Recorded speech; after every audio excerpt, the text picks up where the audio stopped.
There's a moment that exists at the center of every Resident Evil game, and it's not the monsters, it's the aftermath. The empty streets, the people that didn't make it out. The truth that gets buried so the world can keep moving on like nothing ever happened.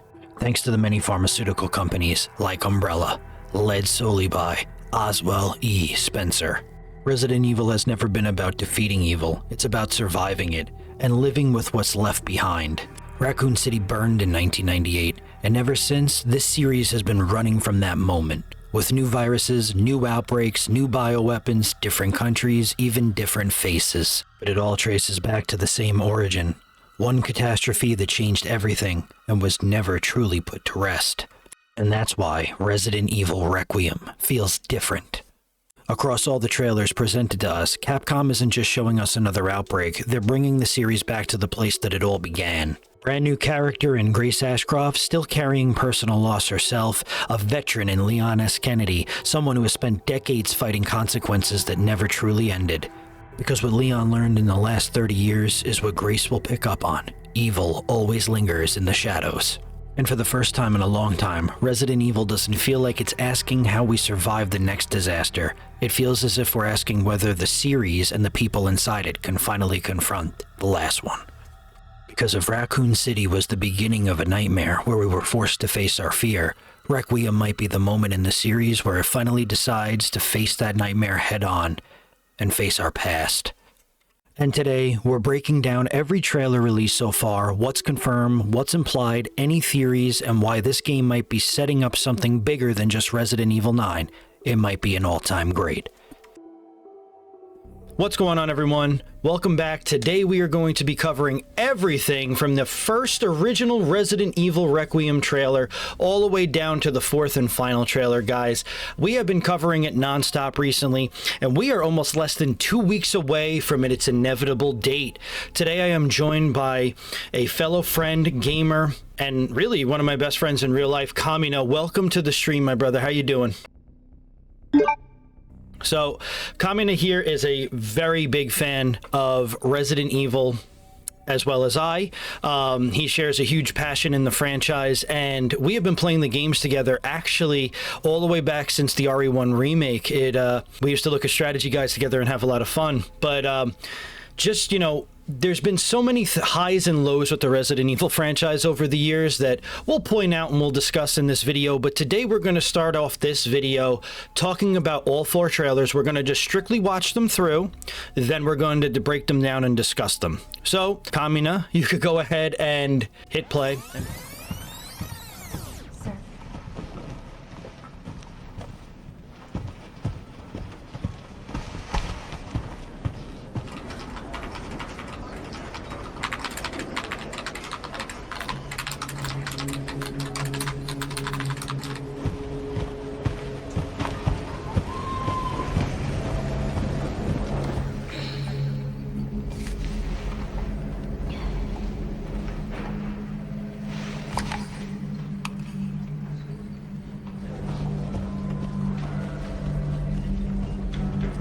Grace! Grace! Grace Ashcroft. Yes? My office. Coming.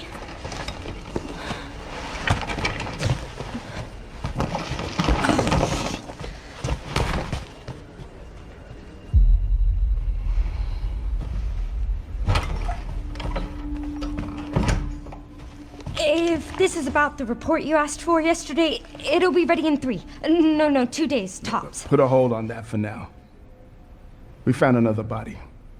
One that exhibits the same pathology as the others we've been investigating. Now I need a good technical analyst on this. Okay.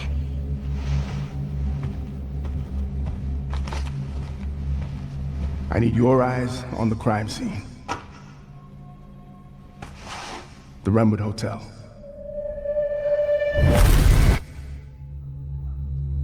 I know that's where your mother was murdered. Alyssa died 8 years ago. Perhaps it's time for you to face the past. Grace.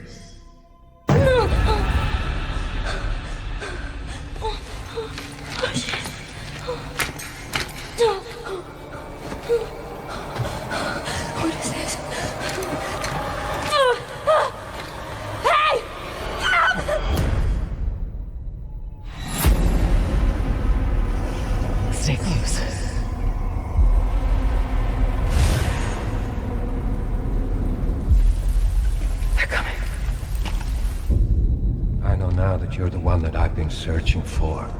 The special one. The chosen one. Miss Ashcroft. Investigating all these strange deaths, huh? We need to keep our voices down. Have you seen the same shit I've seen? Please know that you are my hope. Everyone's gone.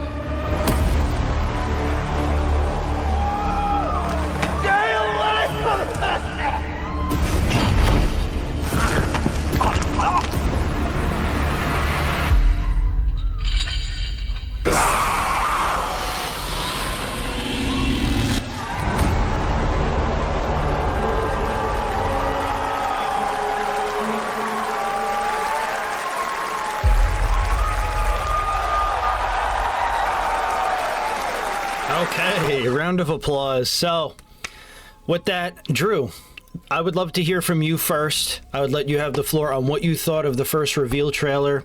What did it do for you? What did it not do for you? What are some things that you noticed in the trailer or maybe heard? Would just love to hear it, man. I mean, it did a lot for me. One of my favorite games. It was an underappreciated gem, which is Outbreak. Right. And I adore that they were bringing back a Outbreak character, even though she's now deceased, sadly. Right. I mean, as far as we know, right? As far as we know. That is true. As far as we know. I mean, in this trailer, they specifically said she died 8 years ago. Right. So, what game does that make it take place in at that point? So, if we remember correctly, and for the viewers, you could correct me if I'm wrong, but we remember that she was an investigative journalist, Alyssa Ashcroft, and she also wrote a letter for the Dolby Daily, which will appear on the screen for you guys to see.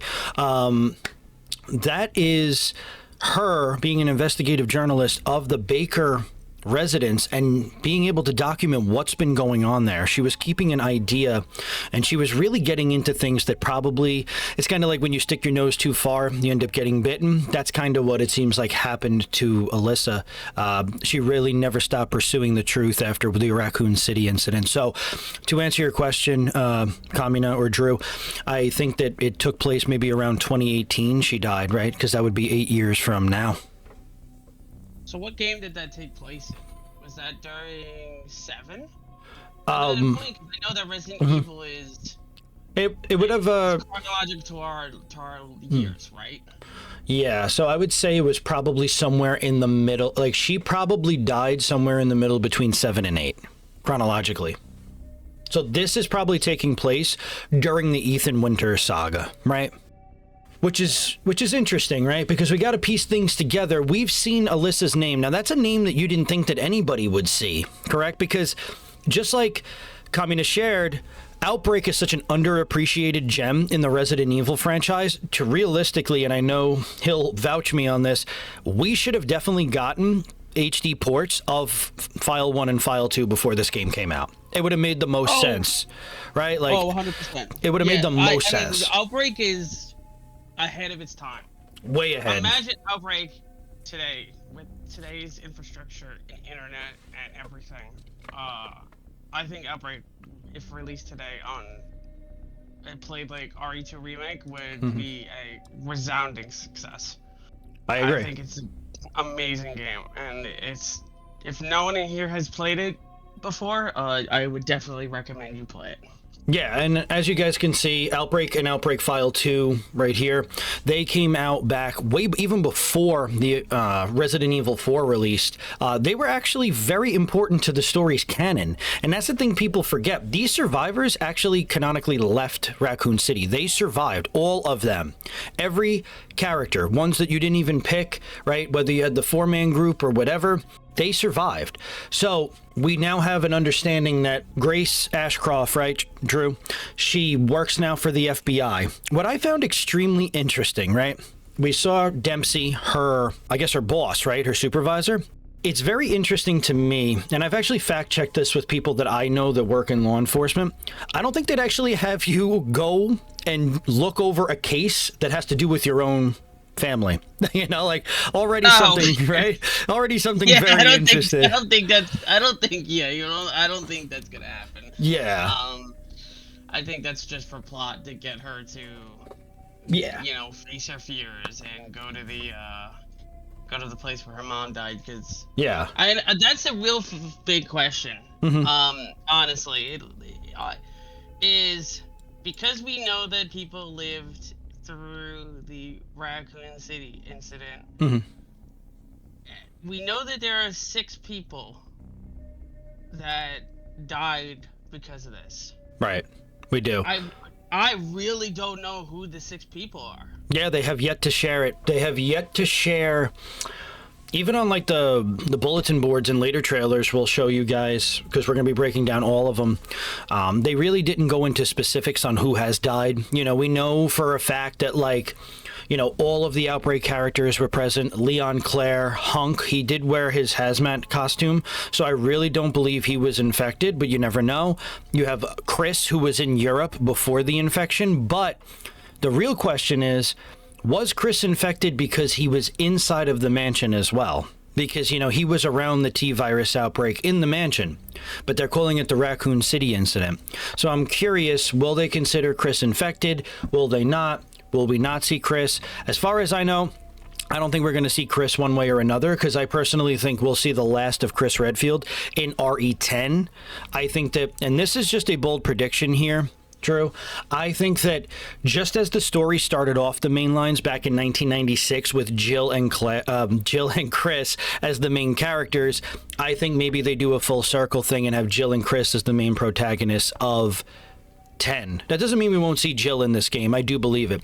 Now, one thing, if you could just go to a spot really quick where in the video, I would go to like the middle point when it starts to show the RPD, right? Okay, so just try to look for that. Let's see. So, right, I would say right here. Right. So right here. Seen the same shit I've seen. That right there. Pause right there. That, have you seen the same shit I've seen? That voice eerily to me sounds like Carlos Oliveira and his new voice actor, because he plays both Chris Redfield in Resident Evil now, and he plays Carlos. So he was literally Chris Redfield's voice in Village. But remember, Carlos was one of the survivors, so maybe they're starting to bring back characters that, you know, they just threw in the garbage and we never got to see again. What are your thoughts, Drew? Yeah, I'm hopeful that this game, it does. Capcom special, as I like to call it, they love to make characters and then never show them. He's right. He's right. It's honestly infuriating. Like, even though I think 6 is a god-awful game, I think Jake is a really cool character. Yes, Jake. Resident Evil just has this problem of constantly making characters and then... I agree. They just forget they existed.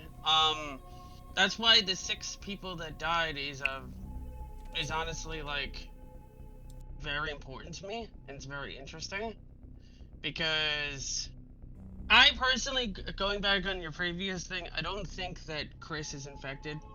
I think that the reason they're calling it the Raccoon City incident is because, I mean, before the now missile strike, which kind of makes me mad personally. I get it that we have this game because of it, and right. not the nuke anymore. Yeah, it's to retcon the idea of we gotta be, you know, they wanted to make it go full circle, right? Yeah, but you know, that place was infected for what, 3 days? Was it 2-3 days before it spread throughout the entire city? Well, yeah, I mean, keep in mind it was a very specific small section, and it was only like a small amount of time that Chris was really there. Like, yes. Canonically, I think it was like I think it was probably a day or 2. It was like a night. I honestly think they were only there for a certain amount of hours. But again, like, and one thing we're going to discuss here, and we'll have it up on the screen for you guys right now. If we go ahead and we look at Jill's report, which, Drew, I believe I did send it to you so you could check it out. The original Jill's report, now, feel free to just read it yourself, Drew, but it'll be on the screen for our fans. The Jill's report that we remember from Resident Evil 3 Nemesis 1999 basically told us that the virus was not airborne, right? It basically said there's no indication. Now, if we read Jill's report in the RE3 remake, it cannot be discounted. See how they change subtle things in files, subtle things in game, building up all the way back from RE7 to the RE2 remake to 3, right, to even 4. They slowly built things up for Requiem. So this is leading me to believe that this game is going to be one of the biggest and one of their most bold stories. Because as we know, look, we all here love Resident Evil. It doesn't have, its stories are not its strong suit. It's its gameplay, it's its horror elements, right? So a lot of that. And I think, yeah, the Raccoon City Syndrome is going to play a factor into a lot of people. Now, the one thing I'll agree with Kamina on is the idea of Chris, right? Because we pretty much have clarification that Chris is alive, right? Right, Drew? Because of Shadows of Rose, the DLC. That takes place actually in 2037. This game is taking place in 2028, technically. So we know Chris is fine. So I'm assuming he's not even going to be a thought in this game. I don't think Jill or Chris are have this problem. Well, can you just elaborate to the fans why you don't think Jill will have a problem? I mean, I personally think that Jill is the poster girl kind of ordeal. I mean, she could have it, but she also, like, I mean, okay. Do we know how long this long period lasts for? Because she had no problems in, what was it, Revelation? Revelation 1, yeah. Yeah, right, like she had absolutely zero problems comparatively to Leon, for example. The time between 2 and 4 was not really a lot, and then besides what, I guess a couple of movies. Yeah, the CGIs, obviously we don't look at the dog shit live action. Yeah, so, like, it really, like, depends, like, when did this just randomly start? Does this just happen over, like, that's something that I'm hopeful that this game is going to dive deep into, because even though Jill was there for 3, I don't know. I hear you. Yeah, I don't know this, like, how, like, I'm honestly surprised. I get that that's why they need to bring Leon back. Yeah. But then it's like, if Jill doesn't come back for this game, where is she? How is she not infected? Yeah, exactly. It's gonna be interesting that we don't know. That's probably the most. That's why I'm most excited for this game, because I don't know the specifics on who is infected, who's not. That's why I want to know the six people that died. Yeah. Because that will tell us a lot. Keep in mind, for all we know, Jill is dead. I mean, I don't think so, but, like, all we know is she's dead. It could be, right? They don't give a lot of clear indicators, but if we remember, Jill was at the events of Raccoon City from its initial outbreak in her apartment to getting infected with the Nemesis virus, but those Nemesis antibodies could have made a difference for her, because remember, Jill doesn't actually age as quickly as everyone else anymore. Like, she's aging, like, I mean, she's probably like 47 years old, 48 years old in this game, but she's still going to look young because the Nemesis antibodies actually slow down cellular, like, degeneration. So, like, that's why she still appears so much younger.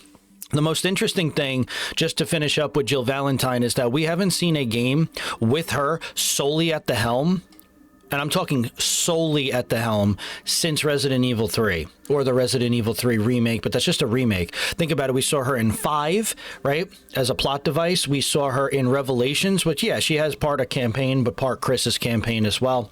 She's somebody who is a poster child for this franchise, yet I feel like she's so underutilized. So, I mean, I guess we'll really find out. Diving more into this now, we'll head over to the Resident Evil Requiem second trailer, and by doing that, we're going to see exactly what changed, what was shown, right, and what is new. So go ahead, Kamina, bring it over to the second trailer. We'll go ahead and watch this, and we'll leave the thoughts after.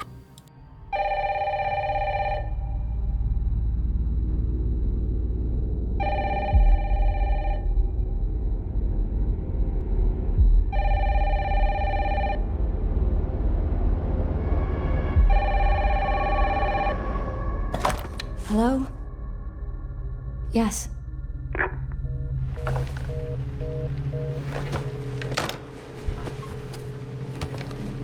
Who was it? Dunno. They asked for Miss Ashcroft and then they hung up on me. Rude.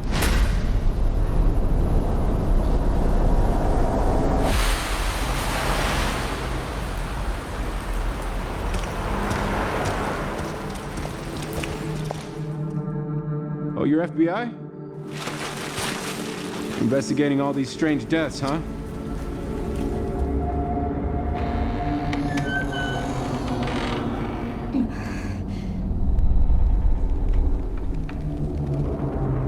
Grace, stay close to me. I'm coming! Keep moving. What's wrong? I'll explain later.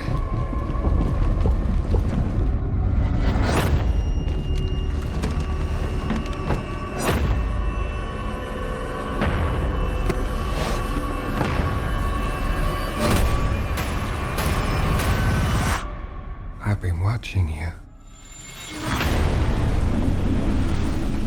You're not like other people, you know. You're quite unique. Tell me what's going on. Something important. Mom, I'm scared.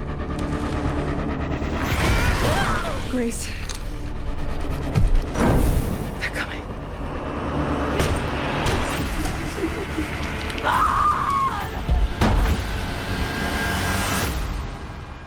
There's no escaping your destiny.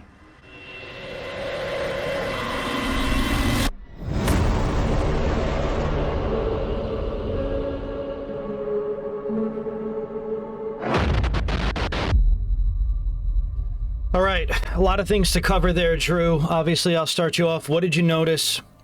And any voices, any certain things now that we kind of discussed a little bit, even off screen, about like the creatures. It's kind of funny what you notice in a second trailer after seeing the trailers that follow, that there were like subtle hints at things that they finally did show. But I'm curious, what were your thoughts on the second trailer? The second trailer made me incredibly hyped. This was also around the time of, I think this is when we got to play it for the first time at Yes. Capcom. Yes, we did. Yeah, we got to experience the Grace walking around and trying to evade the monster, which at that time me and you thought was what was it, Lisa Trevor?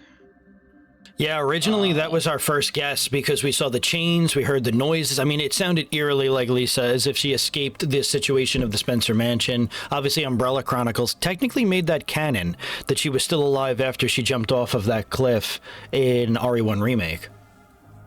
Yeah, so that was we were at the time thinking that was, you know, hopefully that, because it'd be a sick tie to Resident Evil 1, but I mean, unfortunately, that kind of just got thrown out of the bag, and I believe the next trailer. Yeah.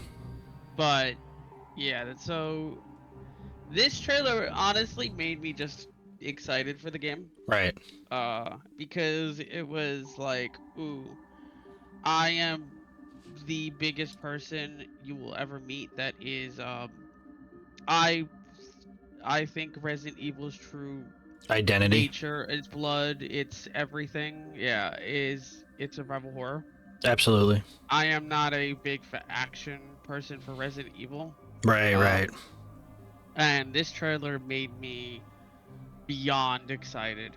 As for lore implications, I think that the thing that we discussed off this discussion, the hair is very noticeable. Now it is, right? Yeah, the hair is very noticeable. Both for Alyssa and for oh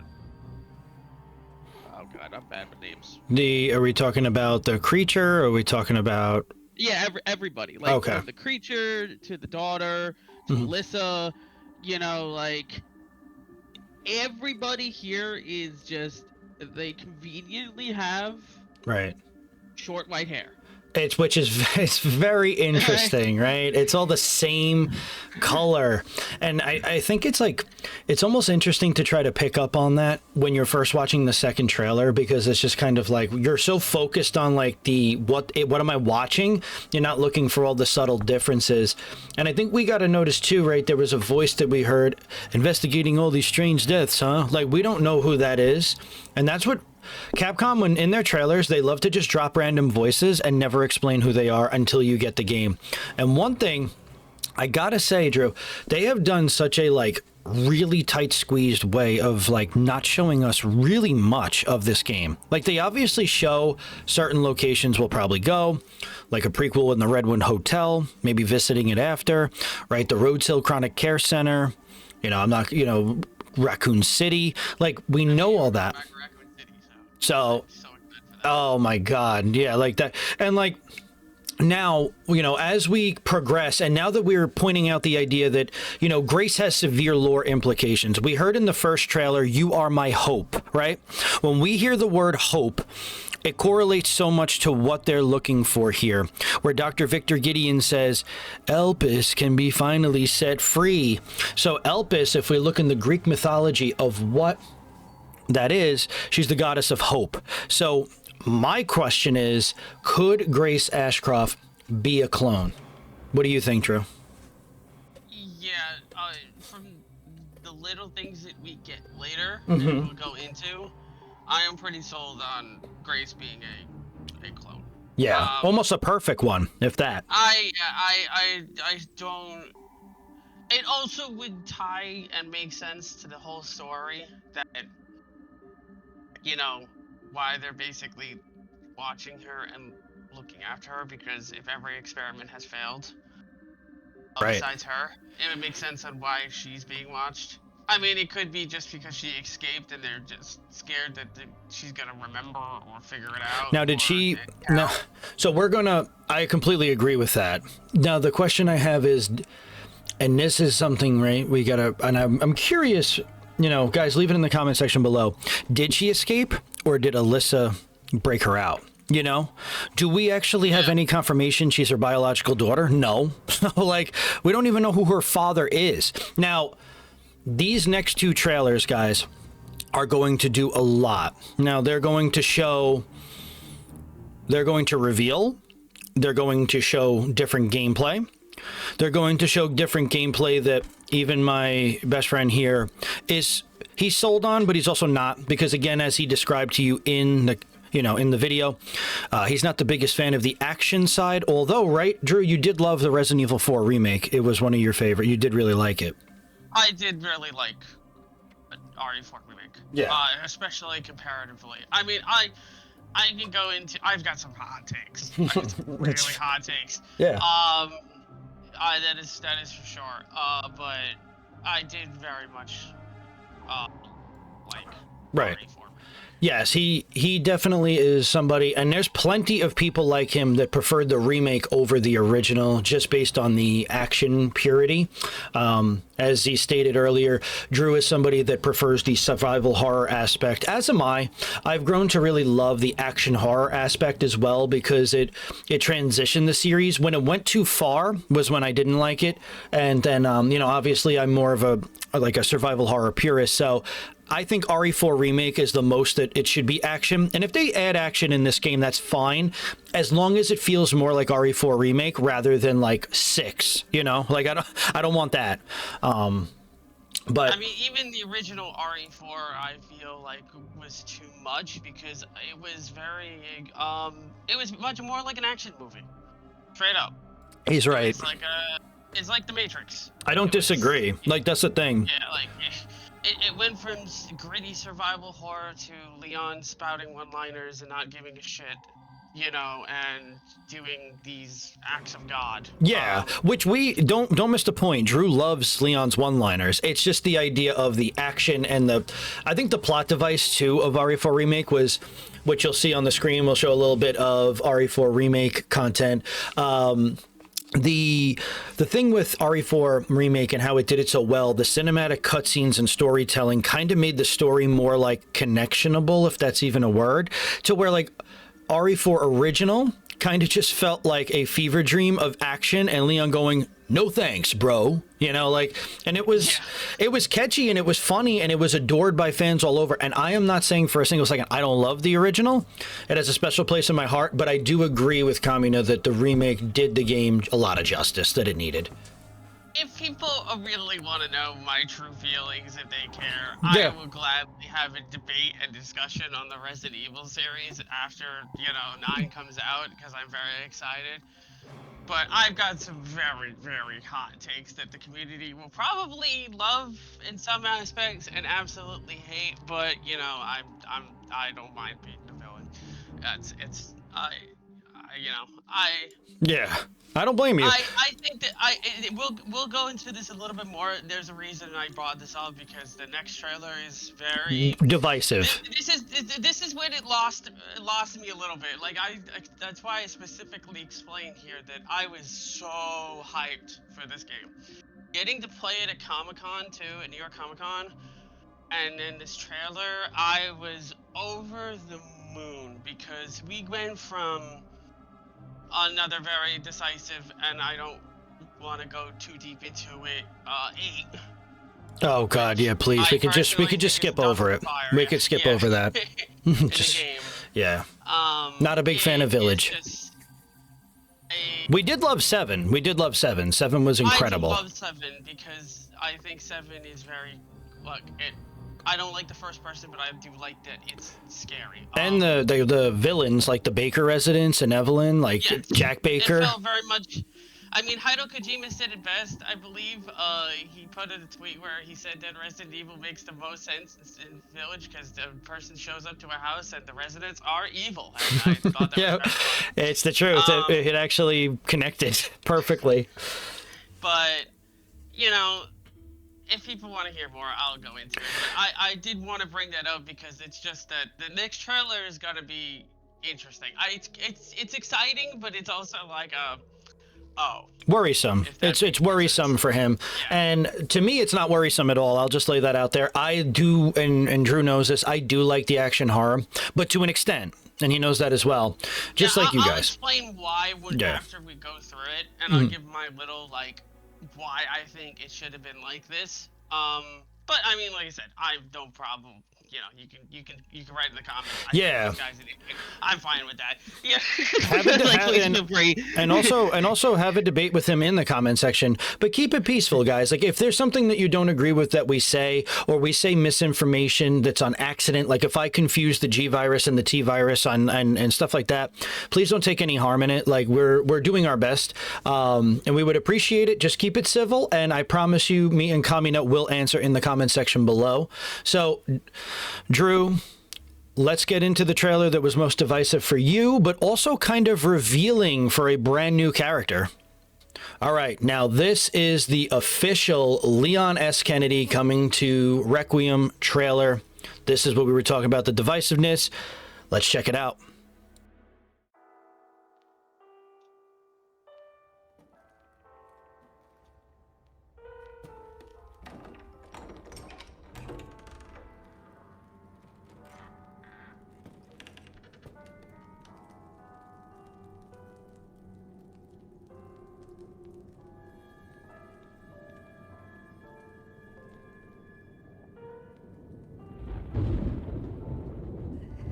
Hello? It hasn't been easy. But after much effort, here we finally are. Who are you? I know now that you're the one that I've been searching for. The special one. The chosen one. Miss Ashcroft.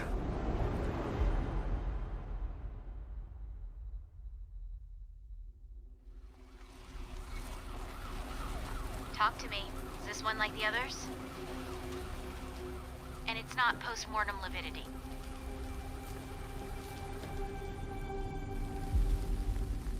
Hey, I just got a report of a missing police officer. It might be unrelated, but he disappeared near where the 5th body was found.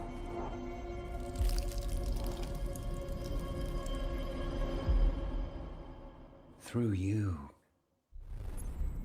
Elpis can finally be set free. The team has settled on a person of interest. Someone with ties to Umbrella. Victor Gideon.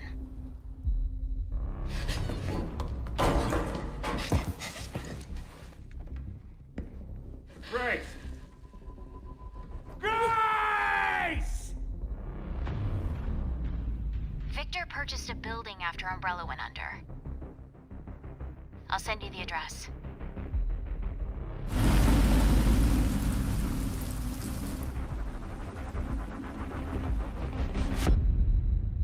Welcome.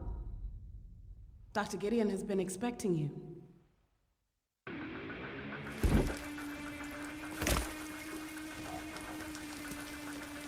You there, Leon? Yeah.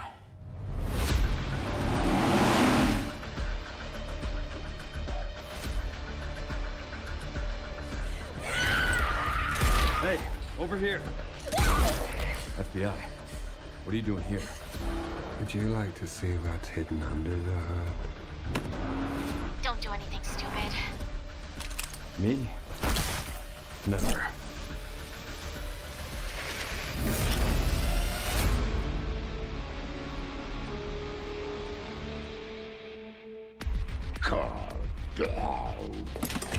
Think I want a second opinion.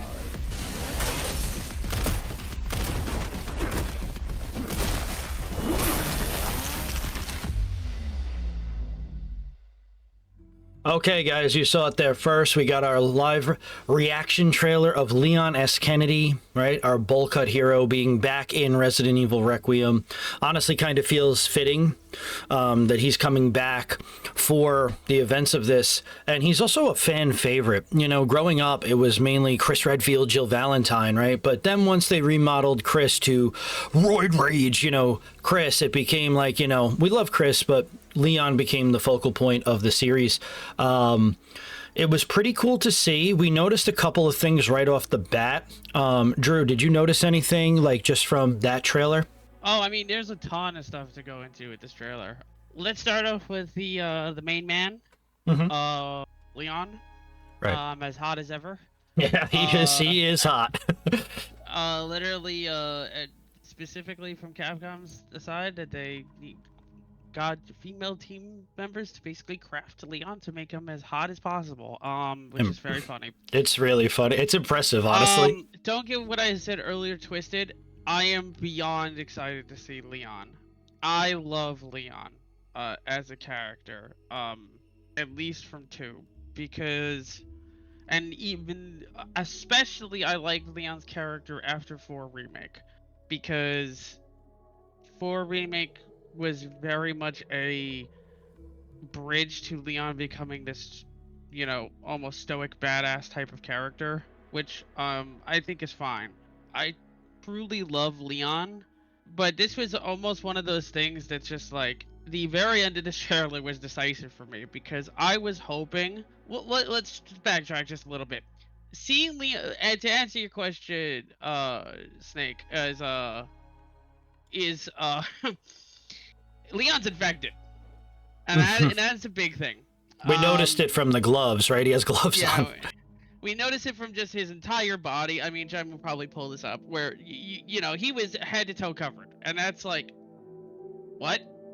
Like what? Leon's head to toe covered? I mean, isn't this guy the short, you know, shirt, you know, all from all the movies for 4, you know, right? He's got the short sleeve shirts, you can see everything. He just is covered and randomly has a glove on his hand, and then when the computer screen pops up, you know, it's, you know, I think that's his hand and everything, which we'll get confirmation later. I was hoping that as I was seeing this live and I was digesting this trailer, I was almost hoping if we were going to see Leon, Chris, or Jill, that it was going to be still hardcore survival horror from start to finish. Especially if Leon was infected. I think this was the perfect time to bring that, like, almost Leon is at his you know, trying to figure this out. He's running out of time and he's scared. I understand why they didn't want to do it, but there's so much to unpack in this trailer, from the voices to, you know, why did they buy an umbrella building after they went under? Right? Like, I mean, why did they buy it? Who bought it? Victor Gideon, right? And they said, one thing I noticed too, Drew, is the team circled in on a person of interest. Who's the team? You know what I mean? Who is the team? Is it the DSO? Because obviously we know that Leon still works for the DSO because RE6 is canon, unfortunately, but he does work for the DSO. Now, this is my point, and I told Drew this off screen. I think that the Revelation games they should have made more of, because they would bridge the gap for a lot of characters, even characters that are the ones that are throwaways. I think it would be better to see them in those as well. But, you know, the thing is, like, Leon, right? He was one of the original people in 1998 at Raccoon City. And since we also discussed the idea of it not being airborne earlier in the day, right, earlier in this video, what does it mean for him being so bundled up? Now, one thing I will say is we're going to also just look at a little bit of the showcase footage, which we'll have up on the screen. And we also could see that there was an initial take to try to make the game horror-esque with strictly Leon. Now, because a consensus within Capcom really struggled to do so, right? Which, Drew, you could go ahead and pull that up if you want. Leon was supposed to try to take on an initial horror feel, but the consensus, as I said, was very low because Leon, for the last 30 years, has been going to war against BOWs, and it kind of defeats the purpose. How the hell could he be scared at this point? Really? Like, of course, you could get some writing in where he is scared, but I do like what Nakanishi-san said in this showcase, is that he will be pushed to the limit. Like, he will be, he's being pushed to his absolute limit in this game. So that gave me a lot of hope. We obviously could see that he has a absolute badass jacket on, some of the best clothes possible. He's got that Hamilton watch on. He's driving a Porsche, right? And we're going to get into, like, everything about the infected, what we think. But let's go ahead and find, I think it's in the beginning. Right here. This is what I wanted to show you, Kamina. This was initial footage of them trying to make it horror-esque with him. Yeah, it's just that as you can see here, is that it wasn't that they couldn't get it, it's that the overwhelming opinion is that they shouldn't. But I don't know. I think it would. I am one of those people that not only do I love the survival horror, but I think it would have been, especially if we're going back, right? If we're going back to where Leon, on his first day as a cop, went through hell, literally, essentially, you know, and on top of that, his life is on the line and everything. That is, I think, the perfect opportunity to make Leon not this just, I am just a stoic badass now, and that's it. That's why I was afraid. And I mean, rightfully so, right? I mean, I am still beyond excited to play this game, and I'm beyond excited on how the lore implication is, but I just am torn. He's torn. So, like, yeah, I'm so down the route that, like, you could have done this and made it amazing. Right. You still even could have had Leon doing badass things at the start of the game, and then as the infection gets worse and worse as the game is going along, well, we don't know that it becomes more, you know, like, yeah, like, I don't, it could actually happen. It could happen, yeah, it could happen.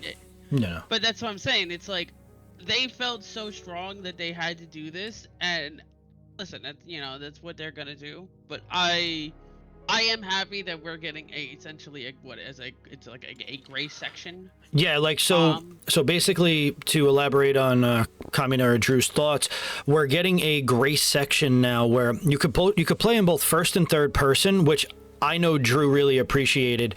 Obviously, he's more of a fixed camera angle guy. We know why fixed camera angles aren't in the games anymore. I would have really liked for them to just give us the option. It's not really that hard to just give the option when the technology is so advanced. But I will say, just from seeing the gameplay, they really said, fuck what you thought about Village, right? Fuck what you thought about 7 being too violent. We're going to make this the most bloody Resident Evil humanly possible, and we're going to make Leon really stand out and show for it. We see the Requiem, which is the name of the gun, that hand cannon that he's using, funny enough, and it might have severe story implications. We don't know, you know, and we could see here that Leon, right? So we go through a part of the game as Grace, which is survival horror. We have to manage our resources. We have to be extremely careful. But then we go through that same spot as Leon, and it's like we're almost, like I said in a previous video, the Doom Marine. We're literally just absolutely ripping and tearing. And it's almost like the mirroring of it. It's really a lot like, and to me, Drew, it reminds me of a lot of like, she's so timid and scared. It reminds me a lot of Leon in RE2. What do you think? I mean, yeah, I like I said, I see what they did, and I like that. That's why I'm very excited to get my hands on the gray sections of this. It's gonna be funny where you know, you go through this very tense and you know, like you have to fight for your life sections, and then you get to go as Leon right through it, and you just get to you know, blast everybody's head clean off like it's nothing. And right. I mean, it's gonna be funny. It's gonna be fun. Mm-hmm. But it's you know, it's like I said, it's like a piece of me still like harbors that like resentment, you know, towards it. I wouldn't even say resentment. It's more like I feel like it was a missed opportunity almost. So like I feel like, you know, it's like that. Mm-hmm. That what we could have had. Almost. Right. Right.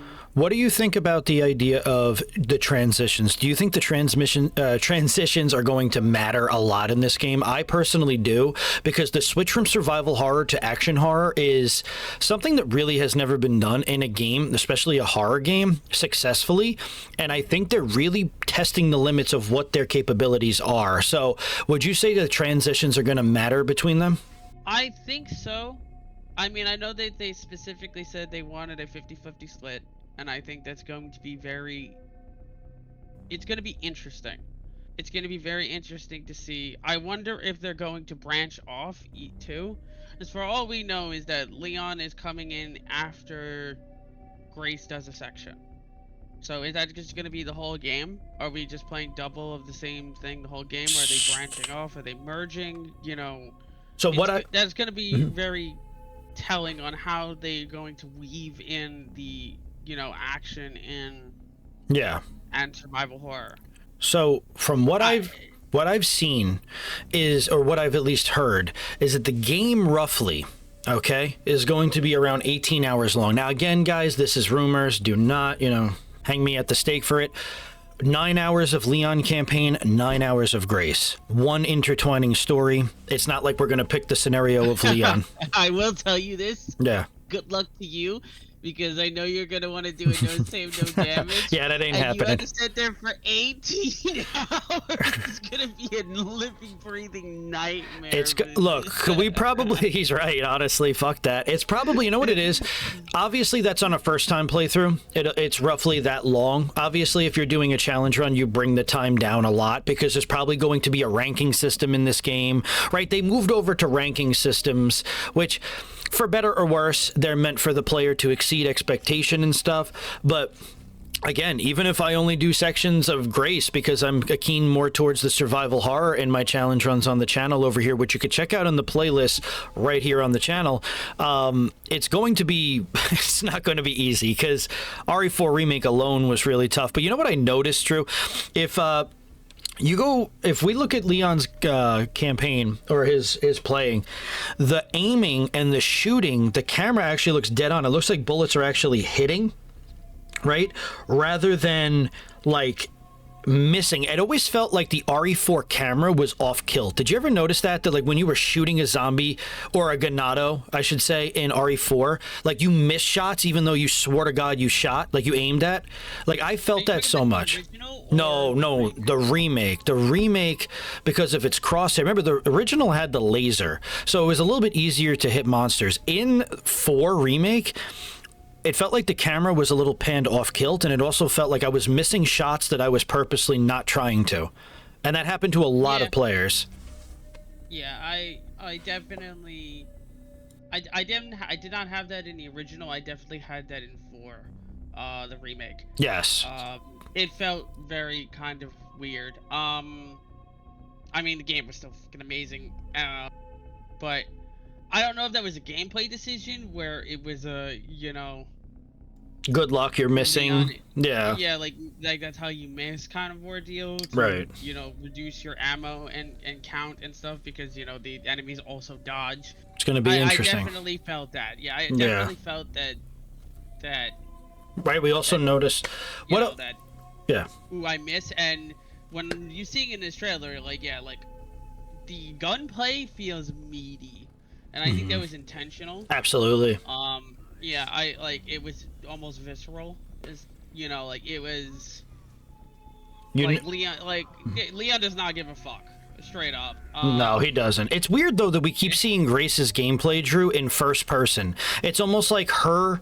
I mean, in third person it's probably horrifying as well, but it's almost like they're intending us like, hey, play Leon's in third person, play Grace's in first. Did you notice that? I see that in a lot of the trailers. Yeah, 100%. Yeah, they Resident Evil really wants to push first person being more horror because you're you know, you're immersioned into it, which is what the new Silent Hill is trying to push for. Shout out Silent Hill Townfall, baby, can't wait. Yeah, that's also going to be a very exciting game that I would love to be on for a discussion because I also have some hot takes too. Absolutely. On that.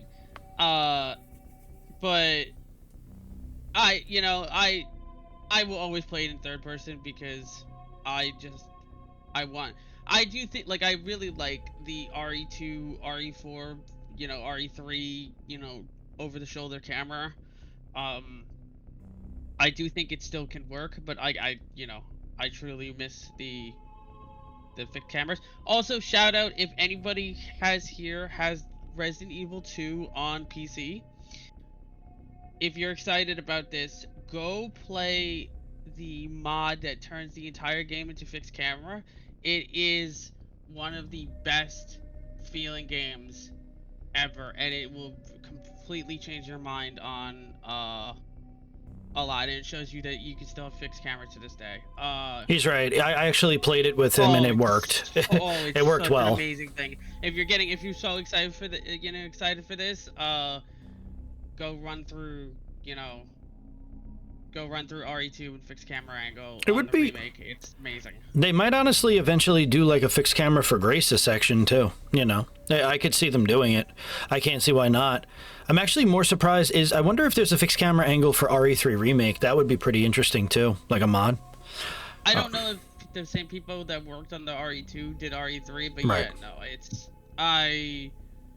Yeah, no, but like I said, I think that like Leon's section is going to feel it's gonna feel good, and I think that's intentional. I think Grace is gonna be very tense. It's gonna be very, you know, like it's almost like a you know, like one of those stress balls. Grace is gonna be when you squeeze it. Yeah. And Leon is gonna be when you release it. Yep. Right? It's gonna be like, you know, you're gonna just be like, oh, okay, this is gonna be fun. Getting back to the lore though, because I did want to touch more on this.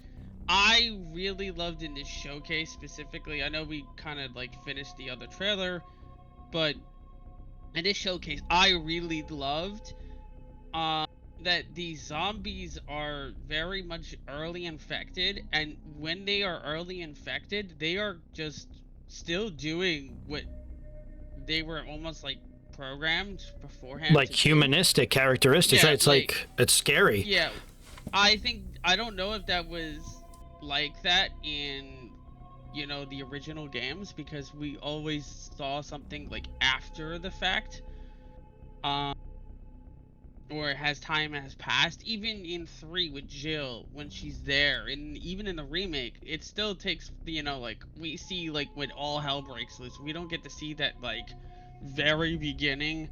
How does that transition go from being a zombie to being At least to that level, or at least this new version of the virus or whatever. Yeah. This new thing So is. that's also a great point, Drew. Nakanishi-san does talk about the idea that whatever strain this is, we don't know if it's like a new advanced version of the T virus, right? We don't, at least yet, until we see the trailers coming up.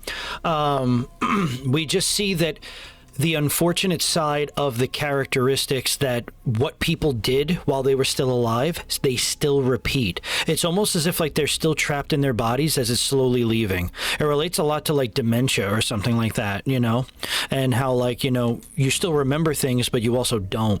It's actually a really scary take, you know, because I talked to Kamina off stream about this a long time ago about the fear of like losing your identity, and I feel like they're really capturing something with this, and that's like terrifying, you know? Yeah, I do very much like that. I think that is an incredible thing about like what this game is doing, especially for the gray sections, because especially I'm assuming that Leon's section, they're just gonna be at that point, at least for what we've seen, you know, because it takes place after, you know, they're just essentially 100%, you know, right. That transition has happened. Like, they're now mindless, they're gone. And I think that like, you know, that's where you're just gonna blast them and they're just gonna come after you and you're just gonna have a great time. Agreed with. But I do love that distinction, that getting that feel, because that's something that has never happened, at least to my knowledge or my memory of any of the Resident Evil games. The only one that did it, the only one that actually had something like this, if you recall, was RE3 Remake, when Brad was able to still say sorry right after his bite. Remember, it tricked Marvin into getting bit? Yes. And then, I mean, even Marvin too, I guess, by that logic. Yeah.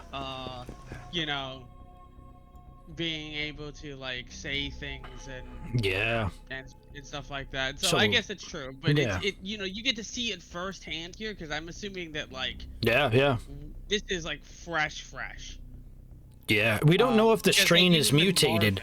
Exactly. Yeah. We don't know if the strain is mutated.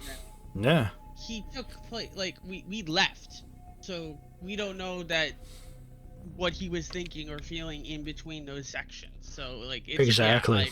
Exactly. That brings a good point. Now, I think Drew segued that perfect into the live action trailer that Capcom recently dropped maybe about a week and a half ago. And this is really going to pull at the heartstrings of a lot of you. We've covered it already on the channel with Gemini. Shout out to Gemini. Please go and check out his channel. Amazing content creator. We love him here. Now, right here, guys, this is the official RE9 trailer. It's a live action. They've done this before in the past, Capcom, with quite a few games that people forget. There was an RE5 one too, which probably is somewhere. I'm sure we could find it. So this is really going to show us something about human and the humanistic side of what was taking place, just a normal family, right, during the events of the outbreak as it happened. This is called Evil Has Always Had a Name. You could start this up, Kamina.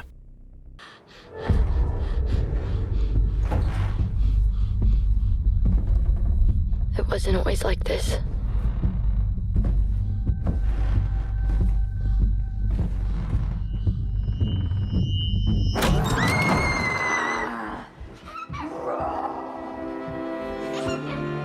I used to think we were lucky. I thought we had it all. A simple house, good life, Sunday mornings, dance-offs, afternoons at the park, story time. Just one more, Mama. It was our perfect little world.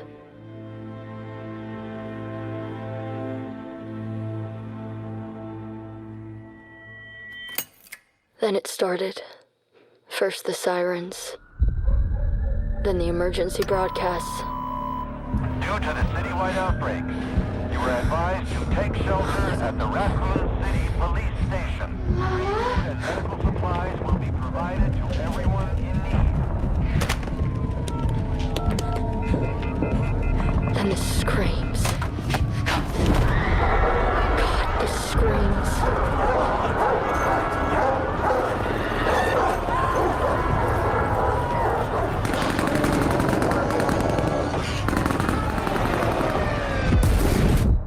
And then silence. And I learned something I never wanted to know. How fast everything you love can go away.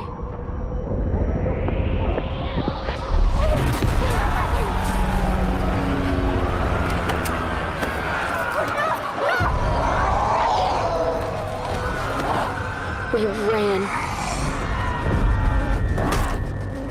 We fought. We hid.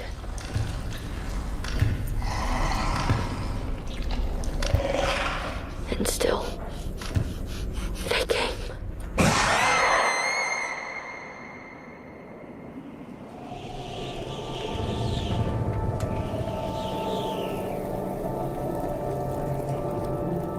I told myself we would make it. We just needed more time. You always think that you have more time. Until you don't.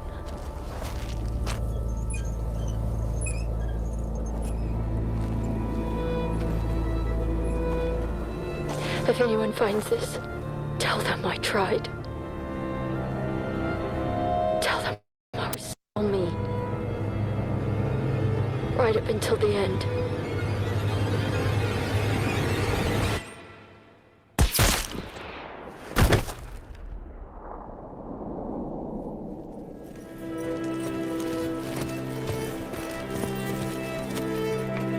That's the last of them. Facility secured. Copy that. Raccoon City is ours. Utter goosebumps. I mean, if that trailer didn't do it for you guys, I don't know what would. That one actually made me emotional on first watch. I mean, we covered a lot of the Easter eggs that we saw, Kendo's gun shop. We saw some of the plug pieces from the original breakdown. We saw a lot of things, right? They were trying to seek... Hell yeah, my boy Nemesis, we can't forget him. Yeah, no, Nemesis was in it, right? We got to see him. I think it's at 1:34. We saw Mikhail. It looked like Mikhail was leading the charge. The UBCS is there, trying to help out the RPD fight off, and we saw Nemesis there. So this is all happening. There is stars, and like this trailer was awesome. Yeah. This trailer made me happy on the inside, in like almost every way. I loved it. I honestly wish they did more of this. And honestly, it makes you mad because just this little 4-minute trailer is better than every single fucking Resident Evil movie outside of CGI that we've ever had. He's right. They're and pretty I don't terrible. understand it. You could just do this. You just make a movie. You don't even have to make it, RE2. You can make it RE2 where it's just a family going through the hell of RE2 and they die at the end of the movie. And it still would be amazing. And, Yeah. the 4-minute trailer just shows that you could just... There's so much possibility with the franchise, especially, in that 1, 2, 3 range, and they've never been able to capture it the way that I think they should, and I think this trailer really does it. Like, it's callbacks, it gives you a mindset. It talks about the transition from when you get infected to not. There's so many, from the clock tower to the herb. There's so many little things to pick up on. I don't know, everything about this trailer was amazing. This made me so excited. I don't know. I was giddy. Yeah. When I first watched this. I second that. I think that a lot of the implications, a lot of the things we actually saw at the very end, the mother say, tell them I was still me right up until the very end, because obviously there was so they changed the idea of what kind of bomb was dropped in the city, right? They kind of retconned the end of the original RE3 Nemesis for this story. It was apparently a thermobaric bomb that wiped out all of life, any sort of organism. That was what they dropped. So that's why the city is still somewhat intact. It's in ruins, but that's why it didn't fully devastate the city and wipe it clean off the map. And it leads into the discussion we had a bit earlier earlier of people still holding on to their humanity even till the very end. Now, we saw something very interesting, Drew, at the very end of the video. We saw them say Raccoon City is ours, area is secure. Now, on a previous short that I put, I said that maybe it is our heroes.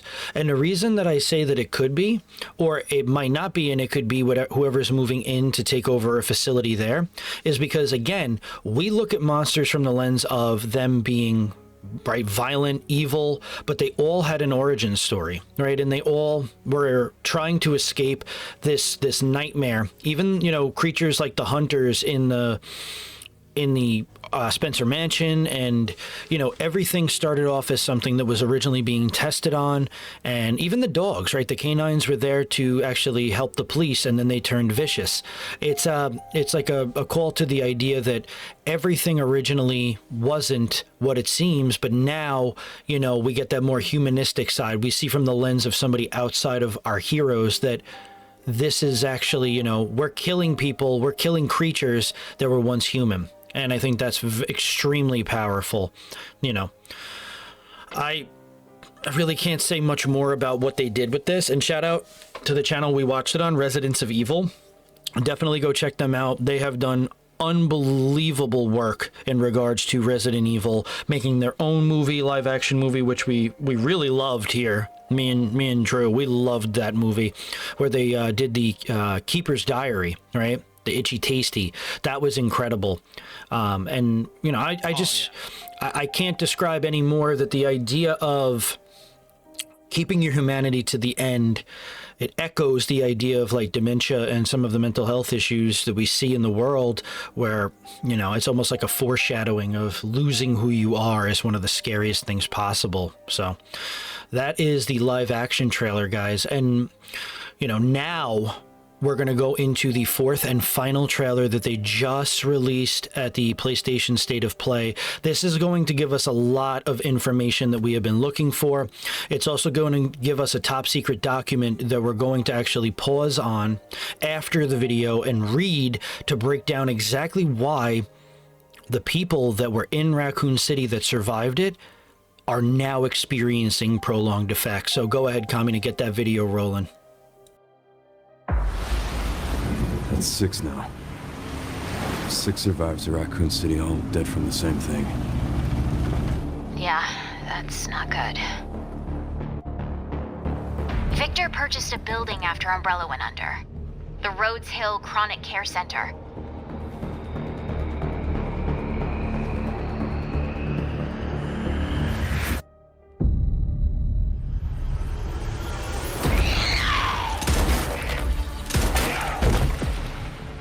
You okay?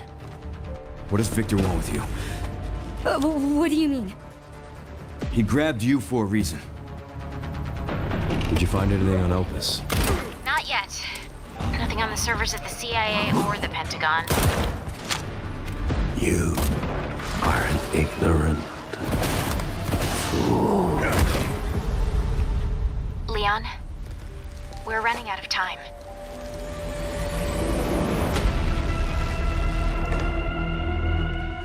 Why me? The team has settled on a person of interest. A former T-virus researcher. Because my master made you who you are. Raccoon City was where it all began for me.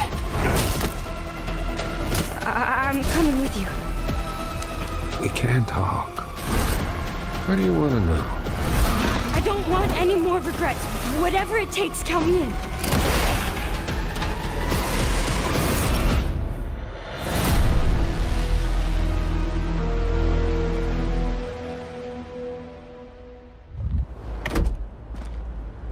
It's been a while since you've been back there.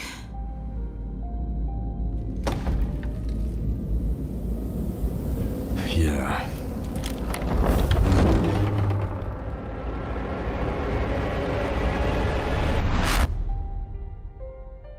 Damn. So, Drew, first initial impressions of the trailer, things that you noticed, any lore implications. Love for you to start off, and then I'll go ahead and kick it out.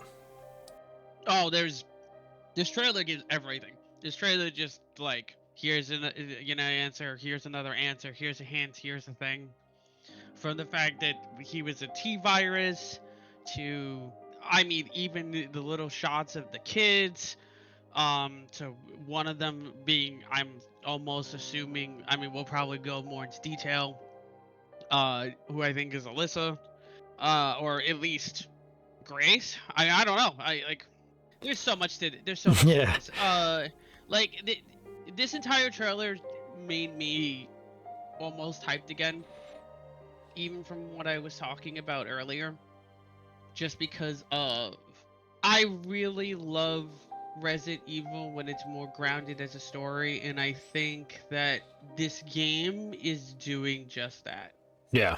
And I love it. I love the going back to Raccoon. I love the fact that Victor was a specialist on the T-virus. Yeah, we notice a lot of things here. So, Drew, if you could go back in the trailer super quick, I need you to find the part where Sherry, which we believe now that's Sherry. I mean, Drew, is it anybody other than Sherry? That is literally Sherry Birkin. There's no way, you know? Oh, I mean, yeah, the person who's talking to Leon. So this is, this right here is a foreshadowing. Go back like a second, okay?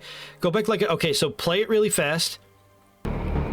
Now, pause it, right? We see Leon walking past a skeleton. Now, obviously, there's a camera in it for Gideon to keep an eye on us, but the foreshadowing of a skeleton with Leon in the background is like basically saying, you're gonna die soon, dude. Like this is, you know, curtains. I don't think Capcom, honestly, will let Leon fully die. I think he might ride out into the sunset.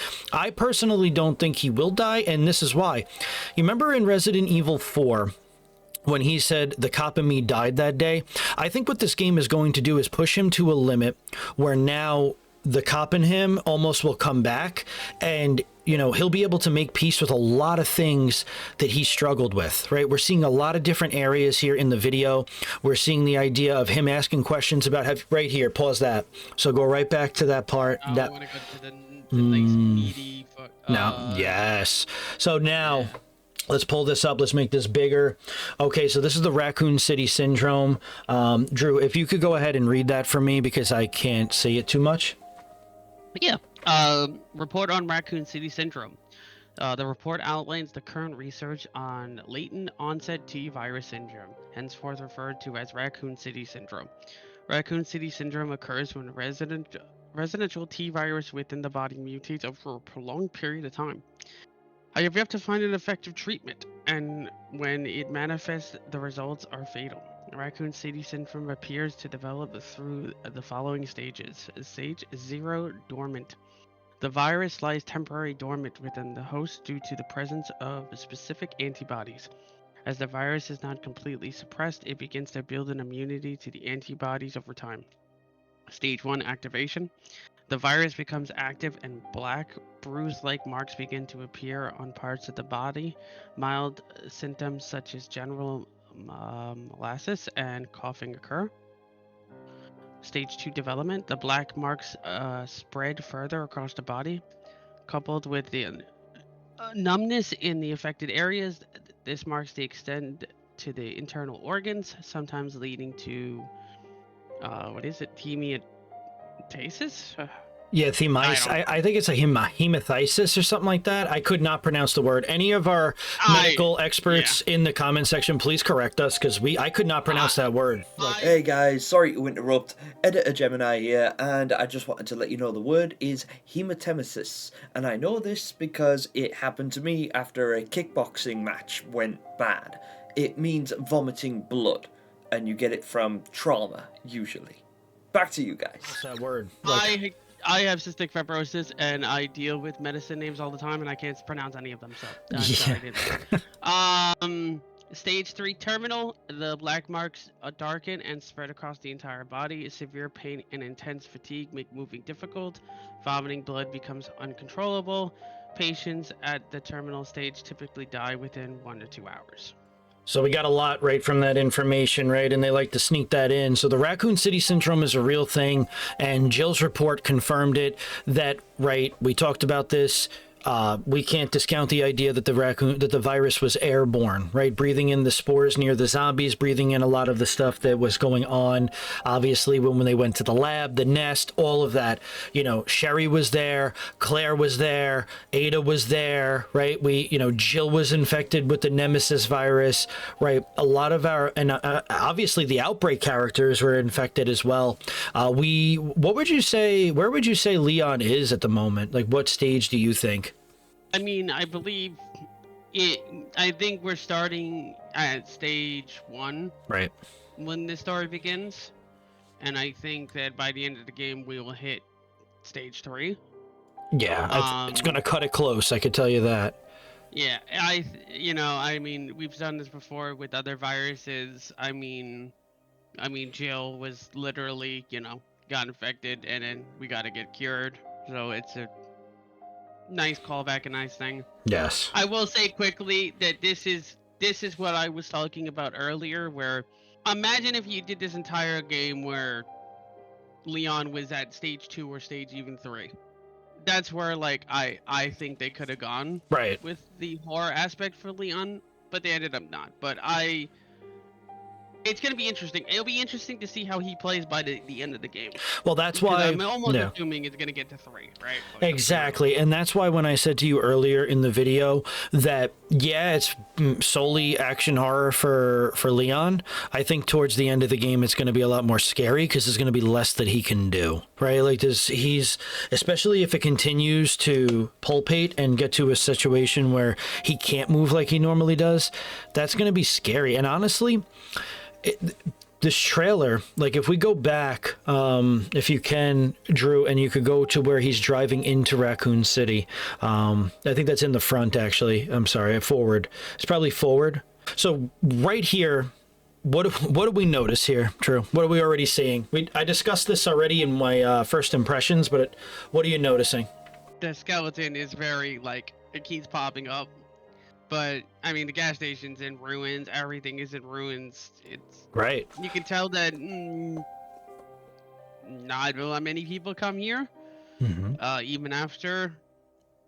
But do you notice? Originally, it was supposed to be a nuke, but, It's a now it's thermobaric. But one thing to notice, this is the exact gas station that Leon stops at Resident Evil 2. Oh, yeah. Right. Yeah, right before getting into the city. Yeah. So now, if you look closely over by the gas station tank, that's actually his Jeep blown up, which is very interesting. I didn't even notice that the first thing too. Yeah, that's actually really cool. Yeah, little detail. Also, I want to say that I know for lore nerds like me, I really love Rebecca. I'm wondering if. Normally, throughout the movies and the games, Rebecca has been the, almost the glue. She's the one who's developed cures for vast majority of the viruses, throughout the games and even movies. I'm wondering if she was the one who made that report. Yeah.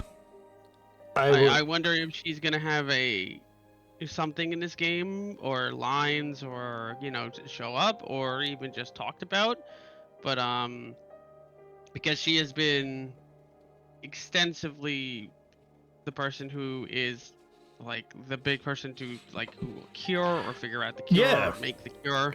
So I'm very hopeful and excited to see Rebecca, because I think that she's a prodigy. She's probably one of the best secondary characters in Resident Evil that doesn't get the love that Jill, Chris, and Leon get. Even because I agree. I think that she was not super utilized in 1, and then 0 gets a very big flack. So 0 shouldn't get the flack that it deserves. Its biggest downfall was the lack of a save chest system, and you kind of had to drop like items and then literally constantly check the map to where you found where they were left, which was definitely difficult. But what we know about Rebecca Chambers is she's a prodigy. She is a genius. She's a virologist, right? If we talk about Resident Evil Death Island, we don't know if that's canon or not anymore, because in that movie, they got infected, all of them, with the T virus. Okay. And it would lead us to believe that that movie is going more in a non-canonical way. Obviously, we had all of our stars. It was a very feel-good movie, right? It was kind of like, you know, for the fans. But we did see Rebecca. We saw Jill. We saw Chris. We saw Leon. And Claire as well. Claire Redfield, a person that honestly has more games at this point, solo, than even Jill Valentine, which is pretty interesting. I just, for me, this is going to be something of the story is really going to carry the characters a lot. Now, Drew, if you could go over to the spot where we see the little girl. So now Emily, and we'll pull up the book. Obviously, it'll pop up for you guys. It's called Shadow Ghost. And we don't know how that book has any implications on the story. We see that the cover has a door opening with a hand popping out, almost like Pandora's box. Like there is something hidden behind the curtain. Now, if we notice some characteristics about Emily, she literally, right, Drew, she has the same hair as Grace. Same exact hair. She's wearing the nightgown. Right?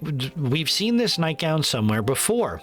We also see that she's blind. Now, go a little bit further, right? We know her name is Emily. Go a little bit further in the trailer. Let it play.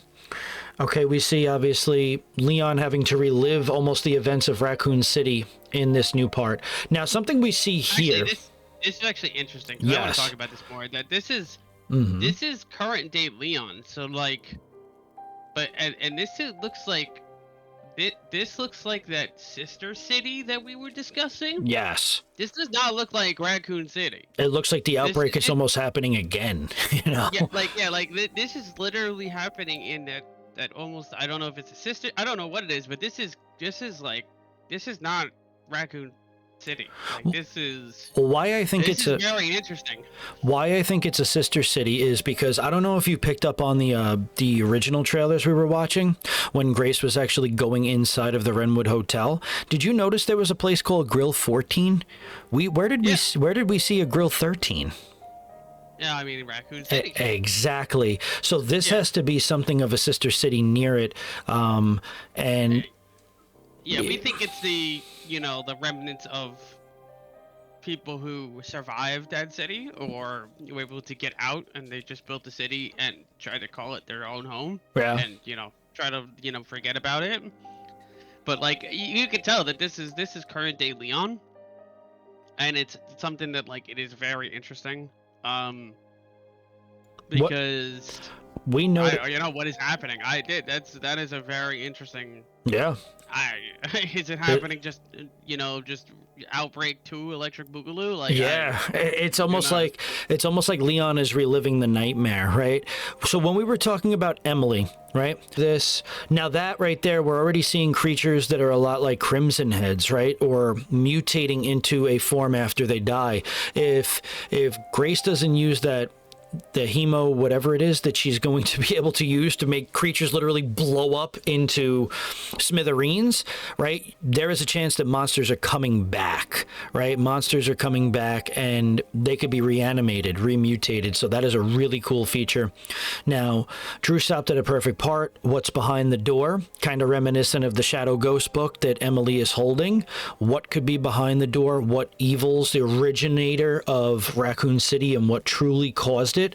And one thing we notice if we keep going forward in the video, this is why I'm touching so much on Emily here, guys. So right here, we see something absolutely terrifying.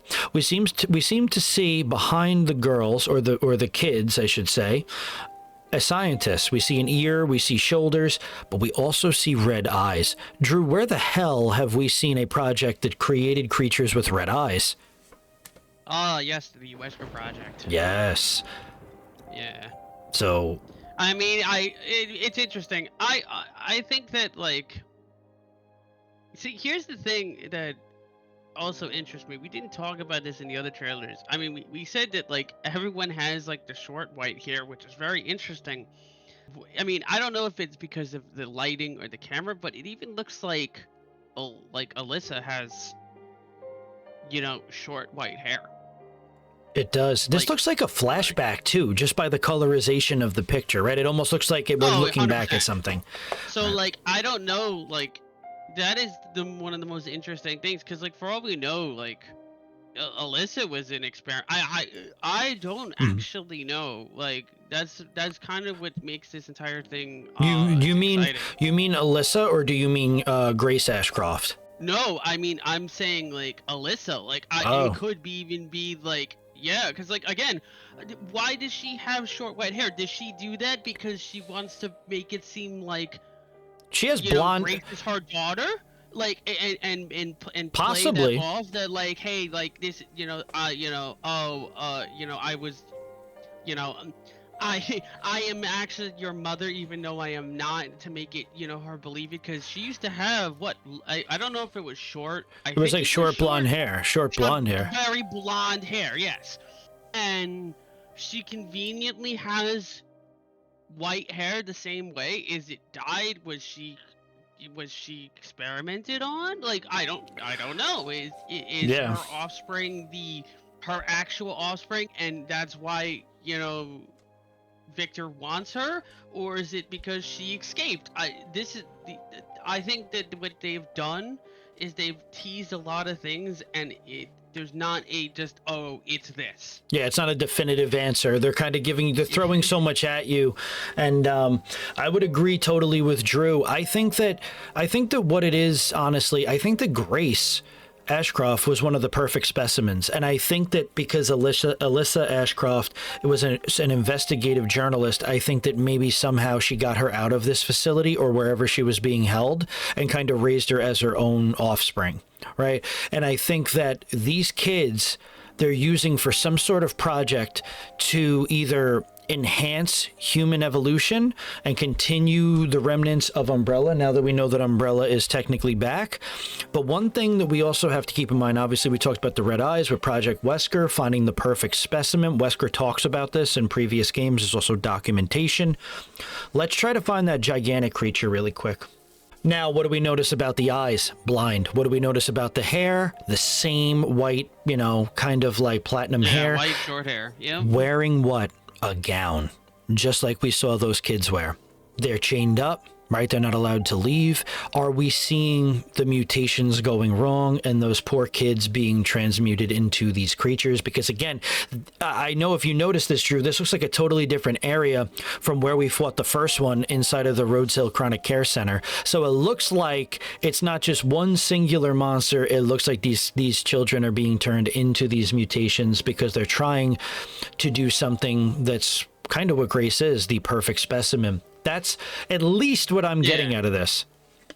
I think so as well. I like the ambiguity that, it might not just be that perfect, but I do think that, like, yeah, I mean, especially with the picture we showed before, like with all the kids, I think that they weren't just doing it on one person, obviously. So I'm assuming that a lot of these are going to be just failed experiments and, non-perfect. I do think that Grace is I do truly believe that she is, a clone. She was saved, essentially. Yes. By Alyssa. And, she is the perfect, and that's why they're looking for her. But it's just, I think it's cool that, there's a possibility that's not where the story is going. And I think that is the best, because when you can subvert expectations, right? It's what makes it scary, because you don't know what's coming. She looks terrifying coming at us, right? Like that is. I mean, that is true. Yeah. I mean, hell, the kids look terrifying. Yeah. Everything looks terrifying. Right. I am very, very excited for this game. Yeah, this game this game story-wise is probably going to be its strongest, and I discussed this with Drew off screen, guys, but I think this is going to be an all-timer. I really have a lot of faith that this will be an all-time great Resident Evil. Of course, we're not going to get the original RE2 remake, the RE0s, the original RE2, right? We're not going to have that full piece of survival horror, but at least Grace's campaign will have it. At least we're going to have that tense, thrilling feeling of what's around the corner that brings back a lot of the love from it. And then we're also going to have for the fans the love of RE4 remake and the love of RE4 with how Leon has been doing this now for 30 years. And, you know, we've seen in documentation along the lines of T-virus research, right? We saw that William Birkin worked a lot on the G-virus, right? That was his baby. But now we see that there was a lead researcher, Victor Gideon, that worked on it pretty heavily. And did you notice in this trailer, he said that something about his master? So that's again, Drew, why I believe that he is not the mastermind of this game. It's kind of like Lady D, where we saw her constantly, but she actually wasn't Mother Miranda. Now, one thing that we noticed, obviously, which is pretty cool, is Sherry, right? If we go back and you look at Sherry super fast, I covered this in my breakdown, was right there. Boom. No, yeah, I mean, yeah, this has to be Sherry. Like, look at she's wearing a glove, right? She's wearing a glove, which would lead me to believe that she is infected. She's around 40 years old, probably, in this game, and she keeps saying we're running out of time. Obviously, her too.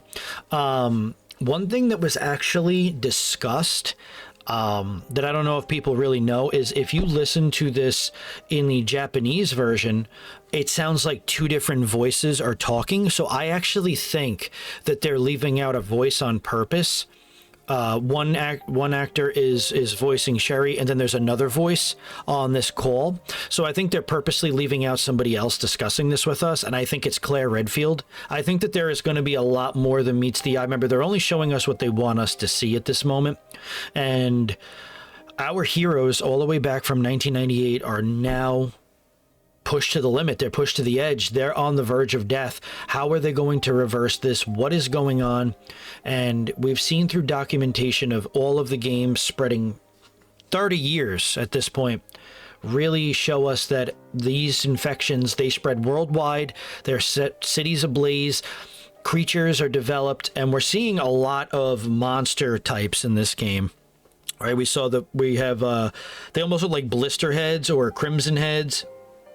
And then we got Leon right here heading back, which this was probably most hype for Drew, heading back into the RPD. Oh yeah, I was super excited about this. It's gonna feel amazing. I mean, like, I also want to know who's dead, because like I have a sneaking suspicion that it sucks, but like also I think this is what we were talking about. I think where this sister city, where we are right now, is where the outbreak happens. I'm almost positive about Absolutely. That. But I think that majority, I want to know the people that died to this thing. Like, I'm assuming it's gonna be the outbreak people. Right. Because I don't know, I just have a sneaking suspicion that it's gonna be all the outbreak characters that made it out. I know there's more than 6, but they did say 6 confirmed, so it's not like, oh, it's just 6. It's just that's what they've confirmed so far. So much focus on Grace, right? We see in all that documentation, they're really hinting at the idea. Obviously, the Rhodes Hill Chronic Care Centers to get set ablaze. We saw there Leon kind of doing some covering fire for her, and then we see his hand. Right, he's infected. He looks worried, but it looks like he's kind of like calm and cool, like Leon's character always is. That he's going to do whatever it takes to try to find a cure, you know, to save the people that he loves. I'm very excited for this, guys, and I hope that by you seeing this, you hearing like a lot of our commentary and what we think, we're going to give our final thoughts now, because we've really broke down so much here today, guys. There's so much to still break down, but at this point, we just got to let the game come out, because we know, right? We don't know who the hooded man is other than Gideon. I think that there's another hooded man. I think there's a lot that we're not seeing. Like, there's so much, like, even just in this thing, from the umbrella, like, logo, this looks like an experiment happening. This that looks like a cryogenic tube, that friggin' umbrella logo. Like, somebody's in it. This is a whole nother character. you know, like, I think this is Hunk's team. It could be interesting if Hunk is back, because it would make sense because he's in every game with. There's so much, but those are like, you know, it's like this is the last trailer, like, and it's coming out, you know, and only like what, 2 weeks? Not even a week. Not even, honestly, we're less than 2 weeks away. So, I mean, like there's only speculation that we could have, and I am very excited about this game because it's just like, I feel like, even though I like 7 for its horror, I think that 7 and 8 kind of deviated from the story. I think it felt like a railroad. I am truly excited to get answers and to see things and to see characters. And I'm hopeful that we can see a lot of old characters. I hope Carlos comes back. My fear is that Carlos may die in this game. Honestly, I think that, like, that's why, like, I feel like pushing the gun on Leon dying is going to be, I don't know, I just feel like it would be so devastating for fans, and it would be challenging for them to wrap their head around that after all that he's been through, you know, and we've seen him talk about, which I'm sure we could get popped up on the screen, him talking about, you know, if I would have looked back and seen my entire life, you know, I never would have thought this would be how my life turned out. And he says that in one of the CG movies. And it's powerful because, you know, Leon comes from a family that actually was crime affiliated. He was adopted, I'm pretty sure, after they were killed. And then he just wanted to pursue justice. And I think the entire idea of what took place for him, what he had to see, the horrors, it's really turned him into a cold person. As much as he's, you know, his laughable and enjoyable self, his entire persona over the last 30 years has just completely, you know, become less optimistic about what's to come. So with that, you know, I'd love to just think that, like, something here on, I do think that Leon dying here is poetic. Yeah. I like making it, like, I almost think that if you're going to make him come back and make it come full circle, I don't see how he doesn't die here. Right. Like, I truly, because then what kills him? Like, if you as a character go all the way back to the beginning, and right, you get to experience all this, and, you know, if you're not, like, giving it to the next gen, or you're not doing something, or we're not pushing it, right, like, I feel like we're kind of stuck in the like what kills him, like what kills Chris, like what kills these characters, because, like, if Resident Evil is about characters dying, somebody's got to die eventually. Like, I don't see how. And think about Leon lives in this game. Resident Evil is one of the few horror games, or games in general, where the characters age around us, right? They didn't keep them at a certain age always, right? They kept progressing the story. And you're right, like, Leon, there is a very good chance he dies, or he goes out poetically, you know, and maybe finally becomes the cop that died that day. Maybe he just kind of has that invigoration that's going to change his mindset of life, or just like you said, he may die. But there's so many questions that we have, so many things that still are under the hood, as Victor Gideon said, that I just really want to thank everybody so much for enjoying this video, if you did. And I want to thank Kamina Drew for being a part of this video. I mean, me and Drew have been best friends for most of our lives, over 20 years. We've been playing the Resident Evil games faithfully. There are games that we absolutely love, and there are games like 6 that we absolutely hate. And in another video, me and Drew will deep dive into the games that we love and hate and have a really good debate for you both, because we have had multiple. But guys, I want to start off, thank you so much for the support on the channel. We're nearing 3 years, and it's been nothing but unwavering. And Drew, thank you so much for all your support on this channel and really helping me become the best YouTuber I could be, man.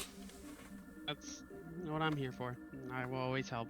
And I hope that everyone watching, I hope you are all doing well, and I hope you are excited. And I hope everybody is great and you get a great game, and I cannot wait for this. It's good. Like, even with my fears, I'm beyond excited. I'm excited just for the story and everything. Okay, it's gonna be fun. It's going to be a fun ride. And again, guys, this is going to be us signing off until we actually get Resident Evil 9. The game is out, and we could finally break down the game for what it is from its entirety. We thank you so much for watching this video. This is going to be the Notorious Base and Kamina signing off. We'll catch you on the next video, guys. Thank you.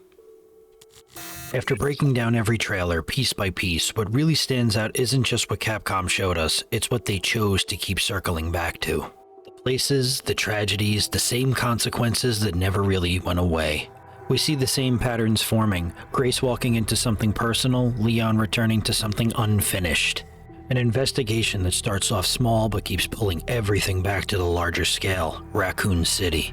It's Resident Evil looking back at itself. A Requiem isn't about winning, it's about remembering.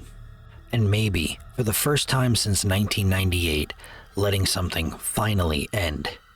Thank you for watching.